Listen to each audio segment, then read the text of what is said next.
শবে বরাতের কোনো আমল আছে কিনা, শবে বরাতের রোজা ও নামাজের নিয়ম কি? সবচেয়ে বহুল জিজ্ঞাসিত প্রশ্ন এখনকার।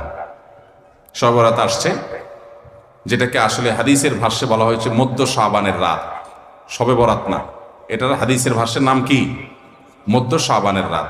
এই মধ্য শাবানের রাত বা মধ্য শাবানের রজনী, এই রাতে যেটাকে আমরা শবে বরাত বলি, এই রাতের নামাজের নিয়ম কি? কয় রাকাত পড়তে হবে, কোন রাকাতে কোন সূরা কতবার পড়তে হবে, এটা বহুল জিজ্ঞাসিত একটা প্রশ্ন। এবং এ ব্যাপারে আমরা অনেকে জানি যে শবে বরাতের নামাজে এত রাকাত পড়তে হবে, সেখানে সূরা কুল হুয়াল্লাহ, ইখলাস এতবার পড়তে হবে, ইত্যাদি ইত্যাদি। লাইলাতুল কদর ছাড়া অন্য যে সমস্ত রাতের ফজিলত আছে, এর মধ্যে 10টা রাতের কথা আল্লাহ তাআলা শপথ করেছেন, ওয়াল ফাজরি ওয়া লায়ালিন আশর। সে 10টা রাত হলো জিলহজের প্রথম দশক।